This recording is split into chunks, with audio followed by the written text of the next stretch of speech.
Naging saksi ang gurong si Bobby sa mga tagumpay at pagtupad ng mga pangarap ng mga batang atleta ng Manuel L. Quezon Elementary School sa Baguio City. Malaking tulong raw sa pag-ensayo nila ang football field sa kanilang paaralan para sa larong football at softball. Since time, marami na. Nasa national pa, the coach is there. Our coach is here. She is the one sacrificing for how many decades to produce a national athlete. Meron pa nga kami pumunta sa mga sa universities in Manila, colleges and universities, wherein we have helped them to attain their goals in life. Sa lupang ito, nagsisimula ang pangarap ng mga batang atleta na maging kampiyon. Pero ang pangarap na iyan, nanganganib na mawala dahil sa planong pagtatayo ng isang parking building. Ang planong pagtatayo ng parking building makakatulong raw sa pagluluwag ng daloy ng trapiko. Kada araw kasi aabot sa higit 20,000 mga sasakyan ang dumadaan sa iba't ibang kalsada sa lungsod. Pero 3,000 lamang ang parking slot sa lungsod.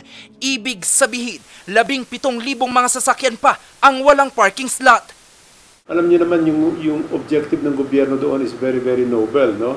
Kailangan ma-address natin yung traffic situation in the city of Baguio. So we have to combine commercial, parking, as well as the academic facilities. No? So ang isang iniisip natin doon is lagyan natin ng paradahan yung building na yon.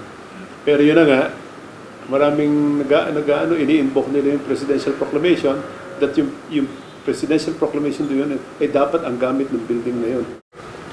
Isama niya to. Wala na kaming pagtatamnan. Pero ang ideyang yan, mariin na tinututulan ng mga guro at Student Parents Teacher Association ng Manuel L. Quezon Elementary School. Nakapaloob kasi sa Presidential Decree No. 820 na nilagdaan Hunyo 1935 ng nooy US Governor General Frank Murphy na ang nasabing lupa ay para lamang sa school activities at iba pang public purposes. Matagal na kasi itong area na to na open field, kaya ang stand talaga ng mga parents, matagal na, no talaga kami rito. Against kami talaga rito. That is a government land, but it is indicated in the declaration that it is for educational purposes. The 8th floor building is will that serve as an educational purposes for our learners in Quezon Elementary School? Where can you find in between schools it is a multi-purpose building? Pero hindi lamang daw yan basta espasyo sa paglalaro at pag-iensayo. May malalim rin daw kasi itong gampanin. Pagdating sa anumang sakuna, gaya na lamang ng lindol, nagsisilbi rin kasi itong evacuation area ng Barangay Military Cut-Off Road.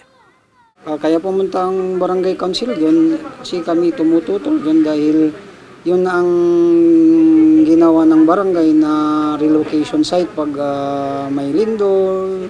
Evacuation center namin pag may bagyo, doon ang main purpose na tumututol ang barangay. Sa mga leader po sa ng city, nakikiusap po kami na sana po hayaan na lamang po ninyo itong open field para sa mga bata. Dahil malaking bagay po ito sa mga bata.